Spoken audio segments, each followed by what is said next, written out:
Hey, what is up, everybody? This is Steve Breach coming to you here today. I'm out on the deck. It is just past sunset, but I can still see the waves coming in on the beach over there. I did a little bit of a deep dive from the WWE Network. I did some old school wrestling today. I honestly wanted to make this video and watch this match a few days ago. I believe this match took place June 6th of 1996. This is Canadian Stampede. This honestly is probably one of the Bret Hart's last real good feel-good moments in WWF back in the day. This took place in July. It's also, it's pretty cool that when this match is starting, they talk about the extra photographers that you're going to notice at ringside. They're going to be out there filming the Bret the Hitman Hart Wrestling in Shadows documentary. There's a lot of behind the scenes stuff that goes down. You get to see Team WWF film their promo before the match and things like that. But this was a really, really good match. This was honestly a really good show.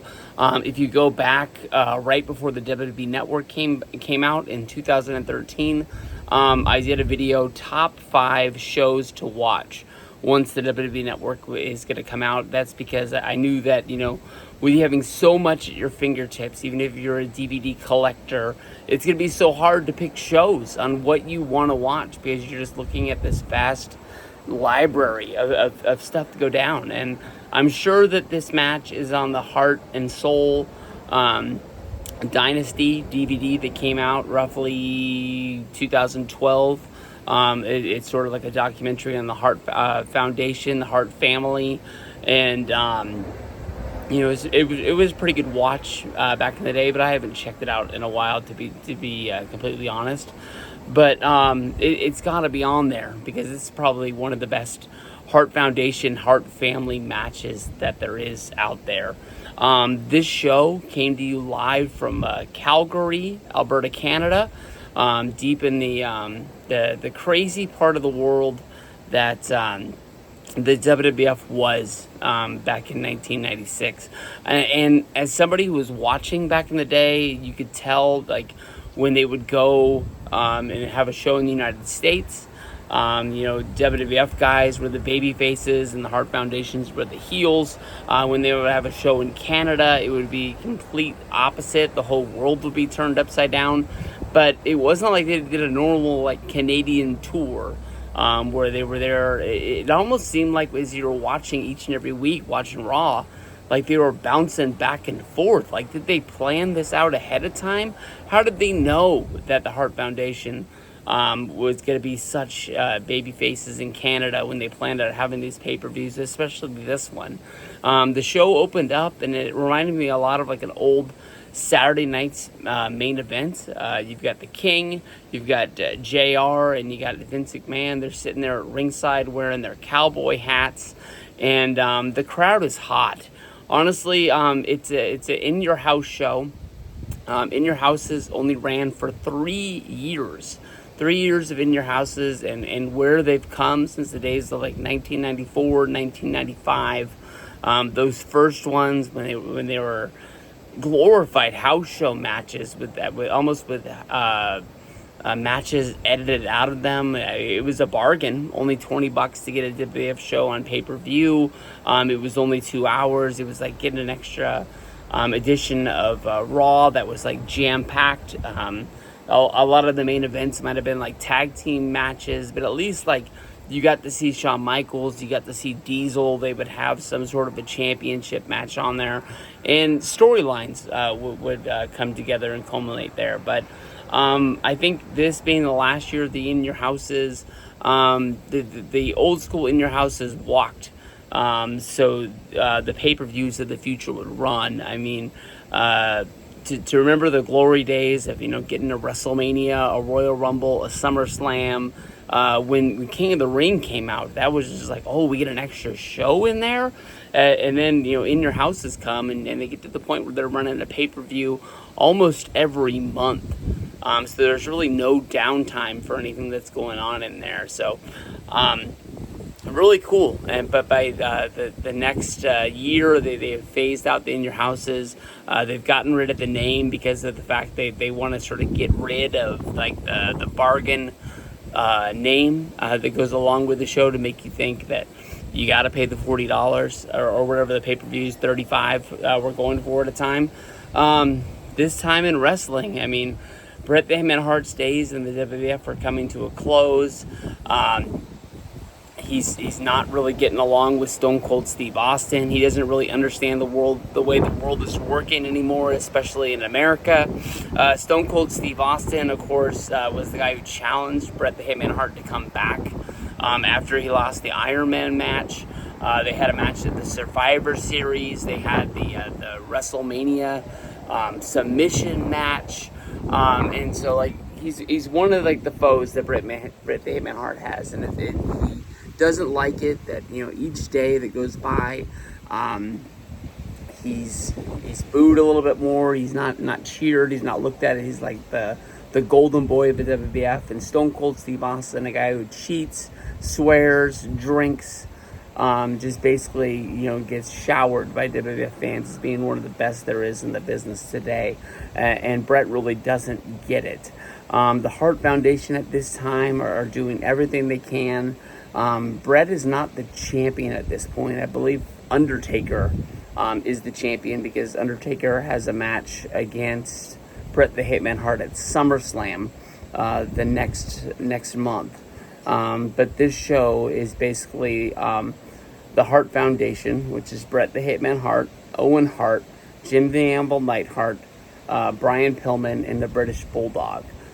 Team WWF, led by Stone Cold Steve Austin, put together a team of Ken Shamrock, the Legion of Doom, and Goldust. Honestly, I didn't watch any background on this show, so I really don't know how they came together, but they mention the problems that Ken Shamrock and Stone Cold Steve Austin have had in the past. So they must be putting something behind them in order to fight for a better good. Goldust seems like he's a little weird to put on this team, but I'm guessing he has some sort of a feud going with Owen Hart in the mid-card. Because you look at Stone Cold Steve Austin, Ken Shamrock, and the Legion of Doom, you look at like four of like the toughest, meanest brawlers that there is in the business. This match gets started off hot right from the very beginning. Stone Cold Steve Austin and Bret the Hitman Hart, they don't make you wait for it. They started out and they just start slugging right off the bat.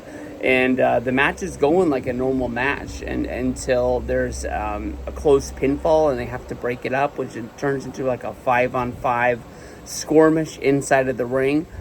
Stone Cold Steve Austin ends up taking Owen Hart over and wrapping his leg around the outside post and banging it with a Stone Cold, or I don't even know why I called it a Stone Cold, but a steel chair twice on the outside, which makes Bruce, one of the Hart brothers on the outside, get involved in the match, and him and Bruce start trading punches. I believe in Wrestling with Shadows, Bruce just did that, and Bret is kind of asking for his forgiveness because I don't think Stone Cold knew he was going to do it.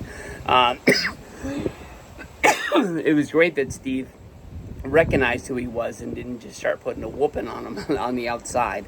But this takes Owen Hart out of the match, and he ends up getting taken to the back, and they end up fighting 4-on-5. And you would think that that's weird for the heel team, but since they're in Canada, the babyfaces still continue and fight off against the odds.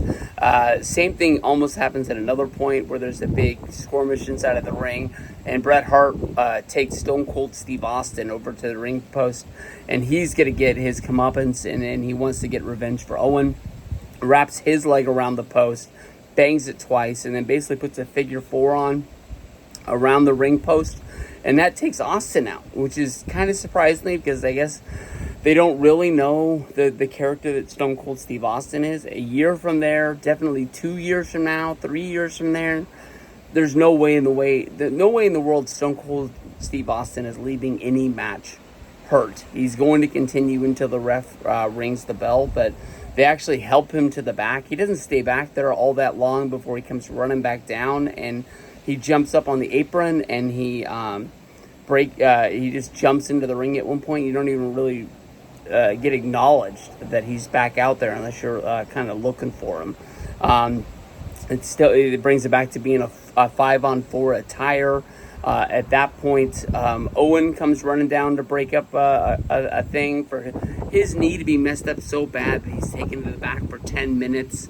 What is that trainer doing back there? Is he stretching it out? Is he giving him a massage? Is Owen just sitting there for a minute, and then all of a sudden he's like, hey, I got to get out there? He comes down there. It turns into all-out chaos. It's just too much with those 10 superstars to be in on the outside. Brett ends up throwing Stone Cold Steve Austin into the ring. Owen Hart rolls him up, gets a real quick pinfall, and then just they ring the bell. There's no real announcement to what happens. The Mounties, which would have been way better if they would have actually came out in the Mountie outfits, but they're wearing Canadian cop outfits. They're out there trying to break up the fight. They're trying to push Team WWF to the back so the Hart Foundation can celebrate inside of the ring. They finally make the announcement that the Hart Foundation won the match. Hell of a fast pinfall. Definitely the ref was on the take, and he counted the 3. Stone Cold Steve Austin, he just sees a moment of weakness, comes running down, and he jumps Bret the Hitman Hart in the ring. The Canadian police have to get involved again. This time now they cuff Austin and they take him to the back. And at that point, the Hart Foundation, Team Canada, they just bring everybody into the ring. They bring Helen, they bring Stu, Natalia and Tyson Kidd are out there.